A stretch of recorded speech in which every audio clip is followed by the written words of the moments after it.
আবিরের Sparrow ebook version, লেখিকা সালমা চৌধুরী। হালিমা বেগম উদ্বিগ্ন কণ্ঠে শোধালেন, কি হলো আবির, শরবত ভালো হয়নি? মেঘ ভয়ে ভয়ে তাকিয়ে আছে, মুখ বিবর ছোট হয়ে গেছে। আবির ভাই বলে দিলে কি হবে, ও তো মজা করেছিল। মেঘ আমতা আমতা করে বলল, ভালো হয়নি। আবির শার্নিত দৃষ্টিতে মেঘকে দেখছে। মেঘ ভীতুকর চেহারা দেখে নিজের অজান্তেই হেসে ফেলল, সঙ্গে সঙ্গে ভ্রুযুগল দুদিকে সরে গেল। মেঘের দিকে তাকিয়ে থেকে গ্লাসের সবটুকু শরবত একেবারে খেয়ে নিল। ফাঁকা গ্লাসটা টেবিলের উপরে রেখে চাপা নিঃশ্বাস ছাড়ল। এদিকে মেঘের অবস্থা নাজেহাল, কপালে ভাঁজ ফেলে সূক্ষ্ম দৃষ্টিতে তাকিয়ে আছে আর মনে মনে বিড়বিড় করছে, কি সর্বনাশ করলাম আমি। আবির চেয়ে পুরো গ্লাসের শরবত এভাবে খেয়ে নিবে এটা কল্পনাও করতে পারেনি।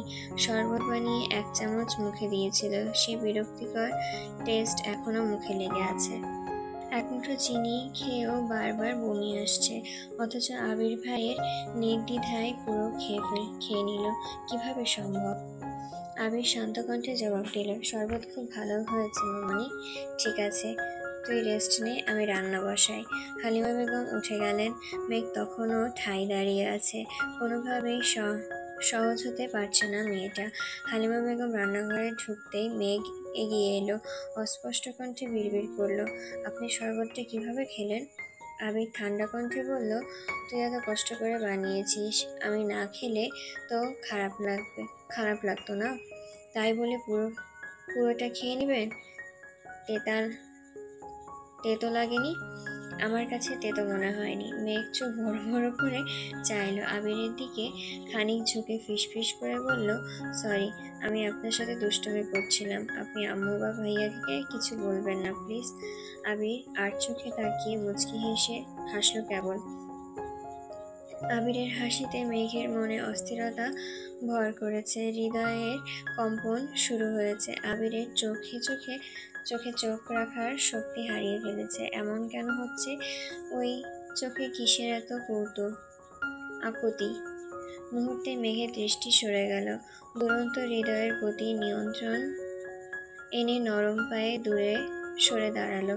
আবির তখনও নীরের দৃষ্টিতে মেঘকে দেখছে। ব্যাঘ্রমণে ব্যাকুলতা দু চোখে আটকিয়ে আছে। ভালোবাসা নিঃশব্দ স্বীকারোক্তি চোখের উপচে পড়ার মায়ার জন্ম দিচ্ছে। মুখে কিছু না বললেও দৃষ্টি নির্দ্বিধায় বলে দিচ্ছে, আমার শূন্য হৃদয়ের পূর্ণতা তুমি। সূর্য যেন সোনালির আলোয় পৃথিবীকে আলোকিত করে, তেমনি মেঘের ঠোঁটে দুষ্টুমি হাসি, কান্না, আতঙ্কে ভঙ্গি, এমনকি নীরবতাও আবিরের মনে অস্থিরতা বাড়াচ্ছে। আবিরের দৃষ্টি অনড়। মেঘ আস্তে করে গলা ঝেড়ে বলল, আপনি চাইলে ভাইয়ের রুমে রেস্ট নিতে পারেন। আবিরের অলৌকিক ভাবনায় অবসান ঘটে, হৃদয়ে কোণে জন্ম নেয় অনুভূতিদের ধামাচাপা নিতে উষ্ণ নিঃশ্বাস ছাড়ল।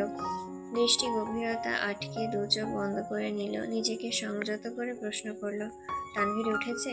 মনে হয় উঠেছে। কোন রুম ওর? মেঘ ইশারা দেখিয়ে দিল। আবির ব্যাগ নিয়ে সেই দিকে যেতে যেতে একবার ফিরে তাকালো।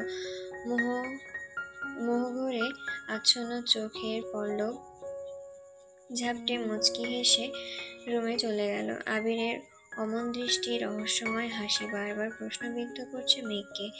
অতীত বর্তমান একাধারে মিশে যাচ্ছে। আবিরের সাথে দেখা সাক্ষাৎ নেই, বহু বছর হতে চলল। সেই ছোটবেলায় কবে কি দেখেছিল সেই সব এখন মনেও নেই সেভাবে।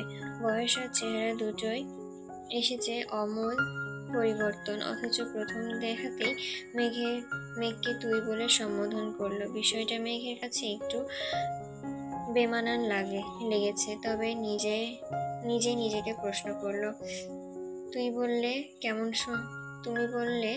কেমন শোনাতো? হয়তো ভালো, নয়তো এমনই বেমানান। হালিমা বেগম রান্নাঘর থেকে ডাকলেন, মেঘ, আসছি আম্মু। মেঘ মস্তিষ্কের সব ভাবনা চিন্তা দূরে সরিয়ে রান্নাঘরে গেল। হালিমা বেগম বললেন, আজকে আমাকে একটু হেল্প করতে হবে মা। ঠিক আছে, করব, কিন্তু কি রান্না করবে তুমি? হালিমা বেগম নির্দ্বিধায় বলতে লাগলো, পোলাও, মুরগির ঝাল মাংস, চিংড়ি মাছ ভুনা, মাছ ভর্তা, আর কি করা যায় বলতো? ঠিক আছে, করব, কিন্তু কি ও সরি, হয়ে গেছে।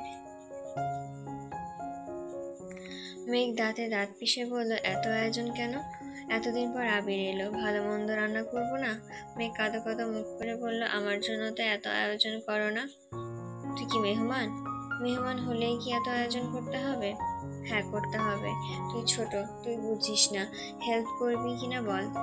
মেঘ আস্তে করে বলল, কি কি করতে হবে বলো। তানভীর ঘুমাচ্ছে। আবির ব্যাগটা চেয়ারের উপরে রেখে রুমটা ঘুরে দেখছে।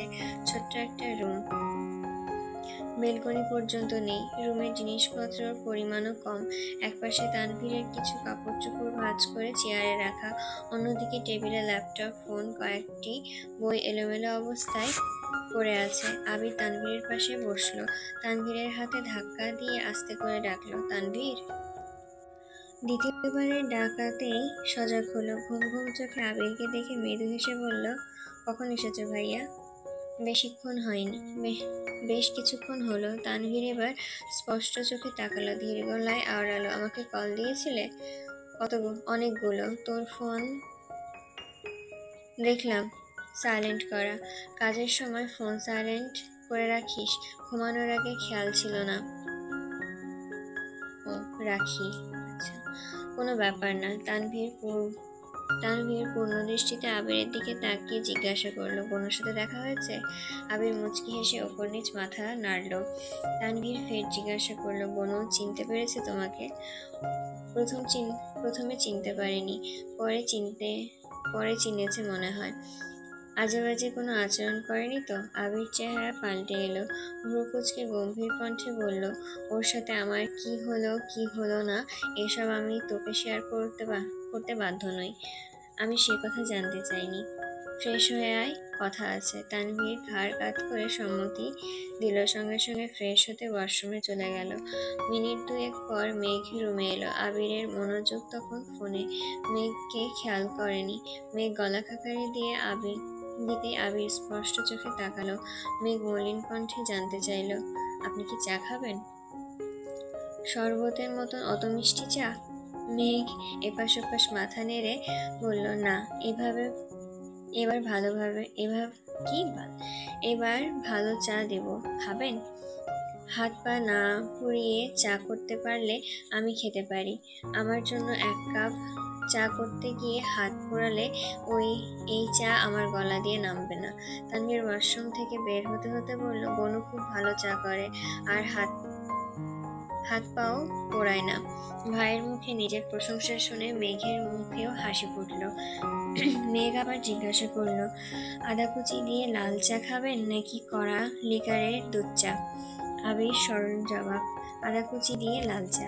তানভীরের দিকে তাকিয়ে আবির জিজ্ঞাসা করলো, তুই কি চা খাবি? আমারটা বনু জানে। মেঘ সঙ্গে সঙ্গে চা করতে গেল। তানভীর হাত মুখ মুছতেই ব্যস্ত হলো। আবির আশেপাশে নজর বুলিয়ে গম্ভীর কণ্ঠে আওড়ালো, এই রুমটা তুই কিভাবে থাকিস? কেন ভাইয়া? এত ছোট রুম, 10 মিনিটেই আমার দম বন্ধ লাগছে। থাকতে থাকতে অভ্যাস হয়ে গেছে। আবির এ ব্যাপারে আর কথা বাড়ালো না। কিছুক্ষণের মধ্যে মেঘ চা নিয়ে এসেছে। আবির চায়ের কাপে হাত নিয়ে ভয়ে ভয়ে চুমুক দিল। এবার উল্টাপাল্টা কিছু ঘটেনি। চা সত্যিই ভালো হয়েছে। আবির 2 বার চায়ে চুমুক দিয়ে নরম স্বরে বলল, বাহ, খুব ভালো চা বানিয়েছিস। কোথাও ট্রেনিং নিয়েছিলি? হ্যাঁ, ইউটিউব মাম্মার কাছ থেকে 1 সপ্তাহ ট্রেনিং নিয়ে চা বানানো শিখেছি। তানভীর হেসে বলল, চা তো কিছুই না, বনু তো কত কি পারে তা তুমি কল্পনাও করতে পারো না। রেসিপি দেখে তোমার জিভে পানি আসবে, এটুকু নিশ্চিত। মেঘ বলল, থ্যাংক ইউ ভাইয়া, এত প্রশংসা করার মতন কিছু পারি না। তানভীরও উৎফুল্ল গলায় বলল, কথা শেষ হয়নি এখনো, শেষ করতে দে। বলো। শোনো ভাইয়া, রেসিপি সুন্দর দেখে আর জিভে পানি আসলেই কিন্তু চোখ কান বন্ধ করে খেতে বসে পড়বা না। এমনকি কারোর সামনে বড় প্রশংসা পঞ্চমুখ করতেও যেও না, কারণ খাওয়া শুরু করে দেখবে পোলাওয়ে লবণ নাই, সবজিতে আলু সেদ্ধ হয়নি, ডালে তেল কিংবা পেঁয়াজও দেয়নি মাংসে মশলাও হয়নি। So be careful. মেঘ অভিমানে ঠোঁট উল্টালো, নীরবে ভেঙচি কাটলো। আবির মেঘকে দেখছে আর মুচকি মুচকি হাসছে। আবিরের হাসি দেখে মেঘের খুব রাগ হলো, মনে মনে অপমান বোধ করলো। তানভীরের দিকে তাকিয়ে রাগান্বিত কণ্ঠে বলল, তুমি কেমন ভাই, হ্যাঁ? বাইরের মানুষের সামনে নিজের বোনকে অপমান করছো। তানভীর হেসে বলল, ভাইয়া বাইরের মানুষ হবে কেন? ভাইয়া আমাদের ঘরের মানুষ।